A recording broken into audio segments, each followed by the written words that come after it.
What is up, Raffleitos? Welcome back to my channel.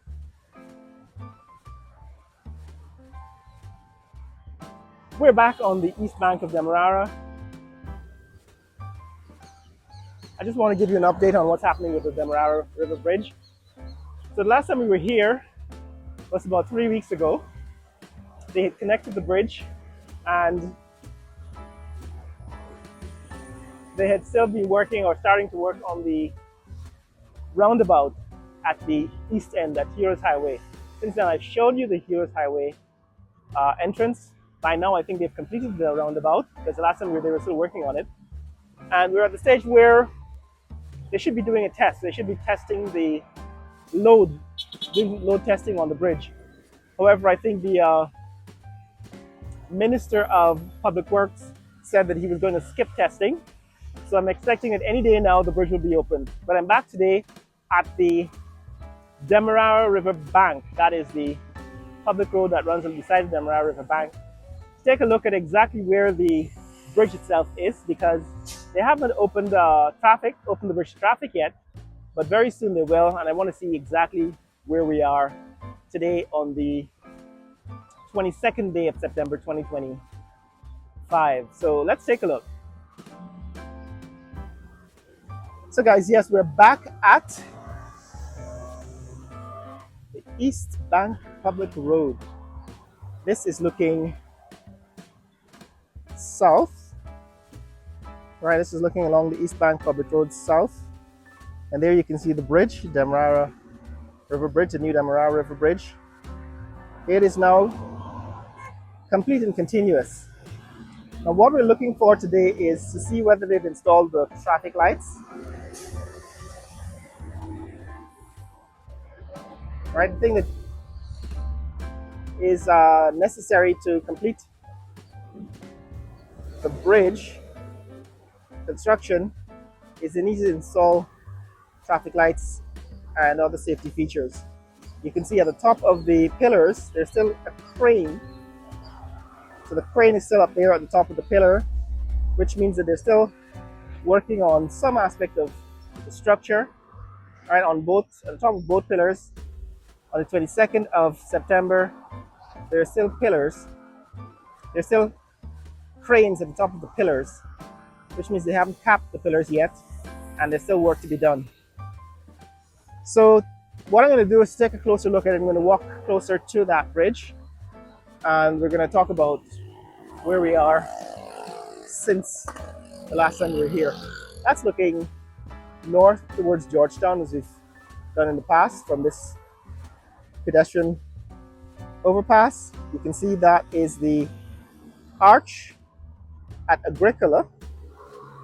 That arch marks the entrance to Georgetown, the city of Georgetown. Let's go take a closer look. All right, this is where we are. We're standing on the pedestrian overpass. Let's go take a closer look at the new Demerara River Bridge. We'll talk about what's happened since the last time we were here. So since the last time we were here, Guyana has had its national and regional elections. Those have been completed. The president was returned to office and has since been sworn in. So since September 1st, elections were completed, and that's I think the last time we were out in this neck of the woods. Since September 1st, the PPP won that election. They now hold a majority in Parliament. Remember, I predicted that we'd have a minority government. That did not actually happen. What actually happened is that the PPP gained more seats than they had in the previous 5 years, and there's a new major opposition party. So the Win Party is now the leading opposition, and the APNU is the minority in the opposition. So that's a summary of what has happened since the last time we were here.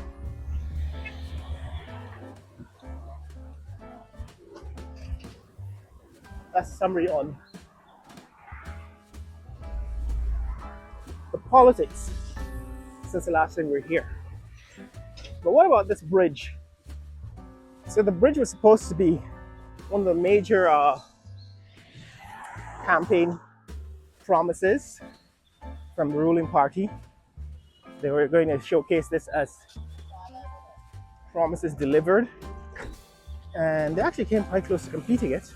I think they opened it politically for a political ceremony to open it before election day, but it has not yet been officially opened to traffic.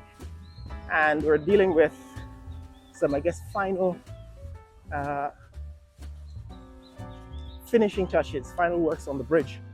One of which is the load testing. So it is typical to load test such a structure before you open it to the public, and that is for safety reasons. You want to make sure that the bridge is safe before you open it to public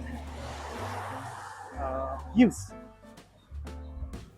The Minister of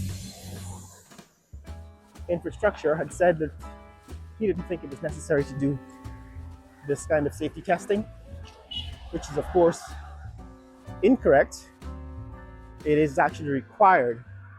Safety testing is required, but it indicates the kind of mentality that we're dealing with in Guyana, because if the minister of the government who's responsible for building this infrastructure doesn't think safety is important, then you can understand why the roads are unsafe, why people are dying on the roads. And since actually the last time we were in this neck of the woods, about a dozen people have died in road accidents on these roads. And there are people claiming all sorts of reasons, but the bottom line is that the roads are unsafe. There will always be people who have exhibit aberrant behavior, whether it be drunk driving, speeding, or just reckless driving.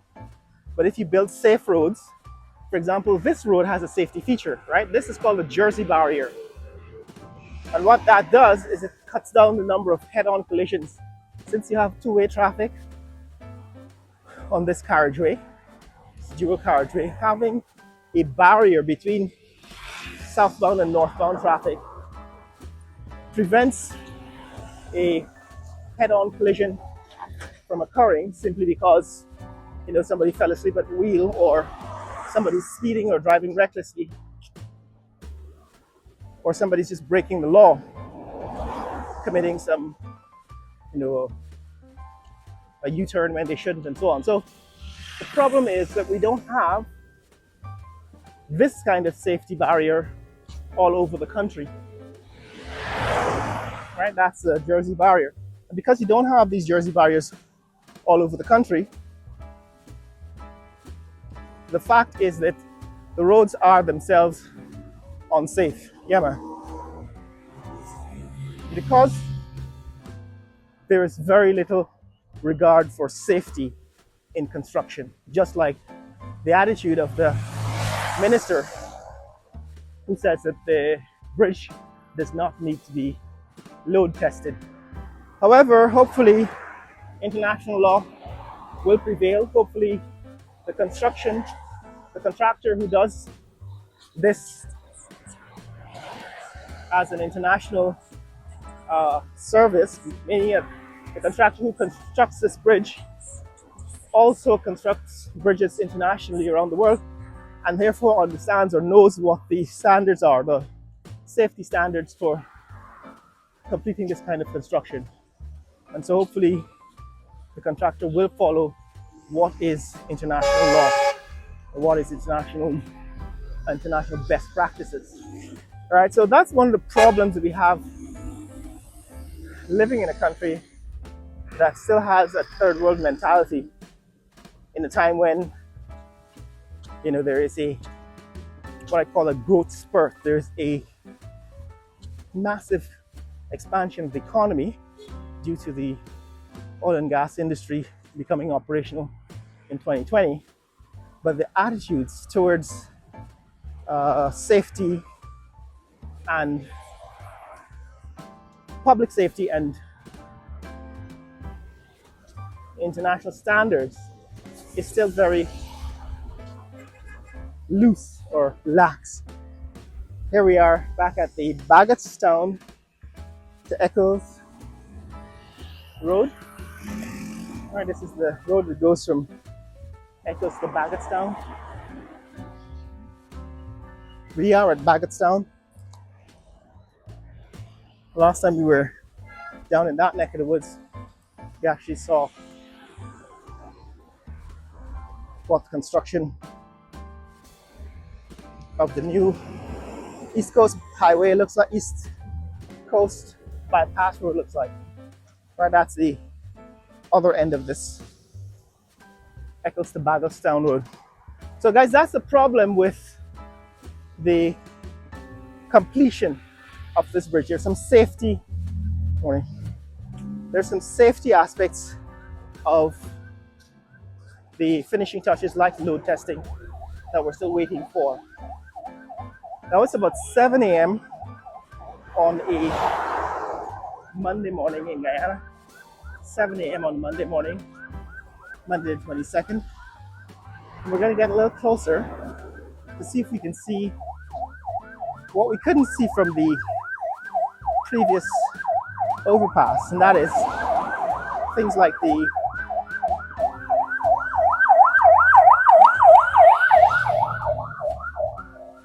traffic, the lights, the street lights. That's the traffic policeman riding against traffic on the east bank here. They're still opening one lane in northbound roads, the northbound side. Morning. Right, they're opening one lane on the northbound side. On the southbound side to northbound traffic, they're still doing that because this is what they've been doing for the past 5 years or so, or more actually, maybe 10 years, to reduce the traffic congestion on the east bank public road, because traffic into the city on a weekday morning is usually heavier than traffic flowing out of the city. And for that reason, they try to get 3 lanes flowing into the city and 1 lane flowing out of the city. But yes, guys, the second issue with the bridge is the traffic. How, in fact, this bridge will affect traffic not only here on the East Bank Public Road, but also on the Heroes Highway. So last time we were in this neck of the woods, in fact, at the other end of the bridge at the entrance at Heroes Highway, we saw the construction of the traffic circle at Heroes Highway. In fact, that traffic circle is already being constructed on a very busy part of the Heroes Highway. And the question is, how would adding bridge traffic to the Heroes Highway at that traffic circle affect traffic flow patterns and safety and so on? We are still going to see that. We still haven't seen that, but we're going to see it as soon as this bridge is open to traffic. We will see how bridge traffic flowing from the west side to the east side, that is flowing towards Georgetown, how that traffic is handled at the intersection with Heroes Highway. We also looked at the access road, and what we saw is that there are a couple of points on the access road towards the Heroes Highway end where local traffic can join the access road, say from Red Road, or exit the access road onto local street, say at the road that runs beside Windsor Estates,